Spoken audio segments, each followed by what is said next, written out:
श्री राम दोस्तों, आज मैं आपको होली की कथा सुना रही हूँ। तो सुनना सभी ध्यान से। ये होली का त्यौहार शुक्ल पक्ष की पूर्णिमा को चौदस को मनाया जाता है और इसमें बुराई पे अच्छाई का ये त्यौहार बुराई पे अच्छाई का त्यौहार है, तो इसलिए इसको मनाया जाता है। होली बनाने के पीछे बहुत सी पुरानी कथाएं हैं।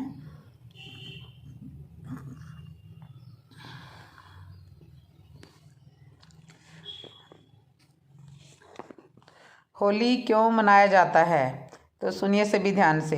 होली मनाने के पीछे की सबसे प्रचलित कथा यह है कि प्राचीन काल में हिरण्यकशु नाम का एक अत्याचारी राक्षस हुआ करता था।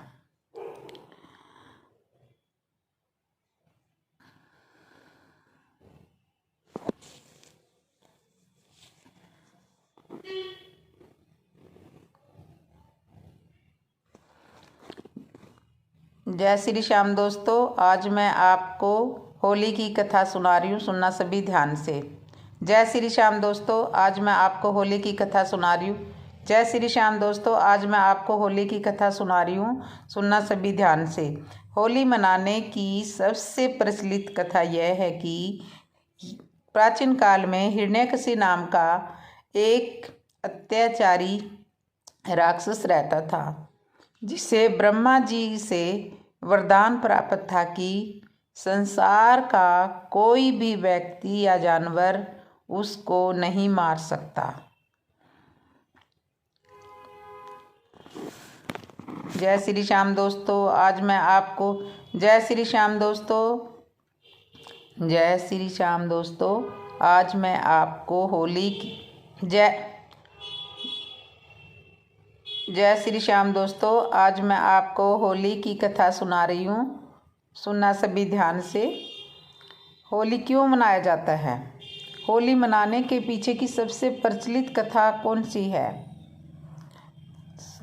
होली मनाने के पीछे की सबसे प्रचलित कथा यह है कि प्राचीन काल में हिरण्यकशिपु नाम का एक अत्याचारी राक्षस था, जिसे ब्रह्मा जी से वरदान प्राप्त था कि संसार का कोई भी व्यक्ति उसे मार नहीं सकता,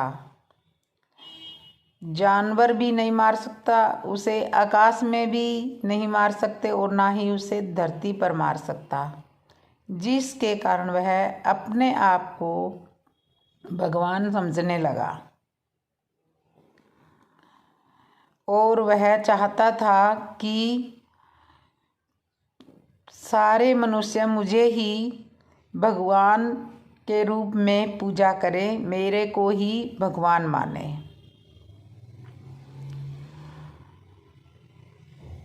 और उसके 4 पुत्र थे। उसके चारों पुत्रों में एक पुत्र का नाम प्रहलाद था और प्रहलाद बहुत ही शीतल और विष्णु भगत था। वह भगवान की बहुत पूजा करता था। भगवान विष्णु से बढ़कर प्रहलाद के लिए कुछ भी नहीं था।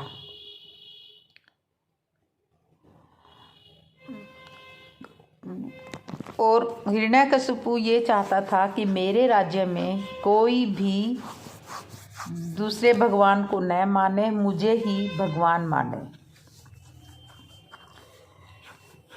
हिरण्यकशिपु को जब इस बात का पता चला कि मेरा पुत्र प्रहलाद मुझे न मानकर भगवान विष्णु की पूजा करता है, तो उसने बहुत सा क्रोध किया, बहुत उसको मार पिटाई करी, बहुत डराया धमकाया, लेकिन फिर भी पुत्र प्रहलाद का कोई असर नहीं हुआ। वो तो विष्णु भगत था, तो विष्णु की ही पूजा करता रहा।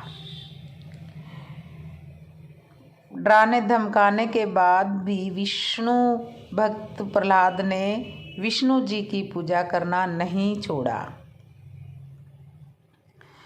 तो ऐसे हिरण्यकशिपु ने उसको गरम लोहे का खंबे से भी बांधा, जिससे कि वह मर जाए। उसको मारने की ठान ली थी। हिरण्यकशिपु ने अपने पुत्र प्रहलाद को मारने के लिए बहुत से कांड किए, जैसे कि गरम खंबे से लोहे का गरम खंबा गरम करके गरम उसके साथ बांधना, और राक्षस खाई में गिरना, सैनिकों को आदेश देना कि इसका सर धड़ से काट दो।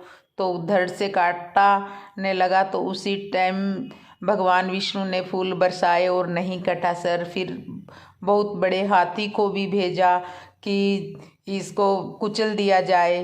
तो भगवान विष्णु की कृपा से हाथी माला लेकर भगवान प्रहलाद के गले में हाथी माला डालने लगे, और हिरण्यकशिपु ने उनको कारागार में बंद किया और बहुत सारे वहाँ पे सांपों को छोड़ दिया।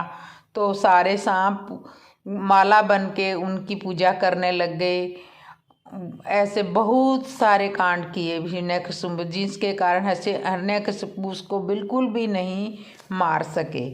लास्ट में हिरण्यकशिपु ने ये सोचा कि अब क्या किया जाए, पुत्र विष्णु तो मर नहीं रहा, मेरे राज्य में भी सभी लोग मुझको ना मानकर सारे लोग भगवान विष्णु की पूजा करने लगेंगे।